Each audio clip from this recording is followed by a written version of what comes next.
So for those of you who don't know, there has been a steady increase in white supremacy in Houston. Well, I mean, it's always been there, but they're starting to get more vocal. It's not just in Portland. Last year, in September, they had a For Race and Nation, white polos chanting blood and soil. This was outside of the Mecca. There was a book fair going on. I believe it was a communist book fair, if I remember right. Remember, this was 2017. They sat out there with their blood and soil shit and were just causing, stupidity. Because that's what they cause. They call stupidity. So that was last year, and since last year, every time I go into Houston, I find white supremacist stickers. I found one by White Oak Music Hall, which we're about to talk to. There's also "It's Okay to Be White" signs. Like, this was passed out in a concert that I went to, which I'm about to talk about. But these "It's Okay to Be White" signs were found in late July. And like, I had been seeing some even earlier than that. There's a lot of white supremacist stickers.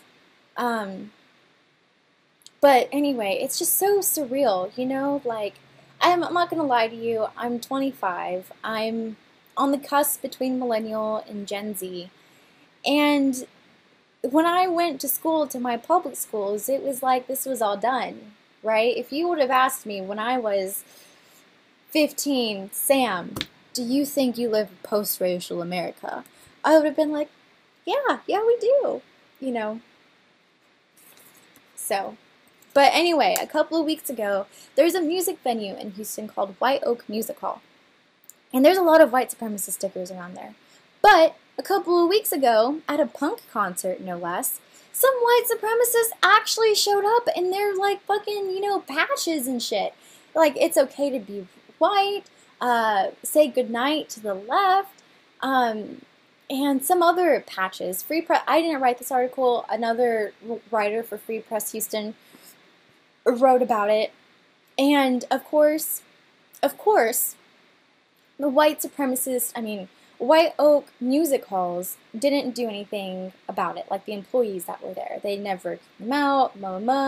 It was other concert attendees who saw their shit and was like, "What are you doing here? Why are you wearing that?" And they really lost their shit, and it was beautiful. And they kicked them out, which was even greater. So last Friday, there was a Punks Against Racism concert. And that's where this article was. They were passing this around. For the record, if you live in 6th Ward and you see stuff like this, email 6wardwatch@gmail.com. Okay, if you happen to see any white supremacist stuff in your area. And even if you don't live in the 6th Ward of Houston, if you live in Houston and you see shit, email them. Okay? That's not me. I have nothing to do with that.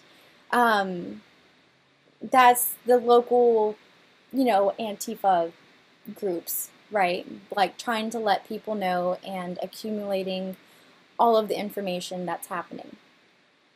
So there was a Punks Against Racism concert, and that was there, and then, I don't know if you can see this, "White Pride Punks Fuck Off, a manifesto of Houston punks against Nazi punks." It was really cool. It was a nice concert. It was free to the public, and Houston DSA was there, Socialist Alternative was there, and this Trump-Pence group was there. So that was fun. Now, on the immigration side of things, there's going to be a children detention center placed in Houston. Oh, buddy boy is there. The owner of the building is 419 Hope Partners. The guy's name is David Denenberg. He is leasing out the building to this group called Southwest Key. You probably heard a lot about them. They are a nonprofit who cashes in on child detention centers.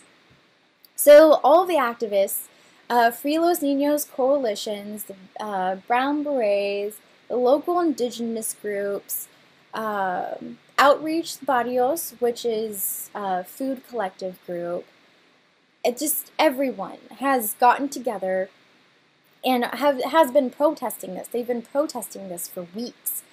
And Southwest Key had put in their permits back in June, but they put in the wrong permits. So last week there was a little bit of a scare because one of the activists took a picture of the building and there were caravans and the parking lot was full, and they're like, oh my god, why is this place operating without the proper permits? This was just talked about yesterday. Why are they operating without proper permits? So, I called the mayor's communication director, I called the public works office, and they do not have kids in there at this moment. They are not operating without permits at this moment.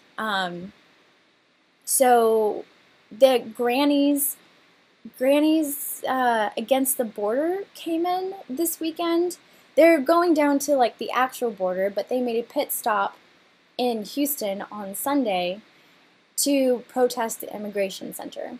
And they've been bombarding, not the Grannies, but the local activists have been bombarding Houston City Hall every Tuesday at 1:30. Yeah, it's probably not even every Tuesday. I think it's every other Tuesday. They've been bombarding them.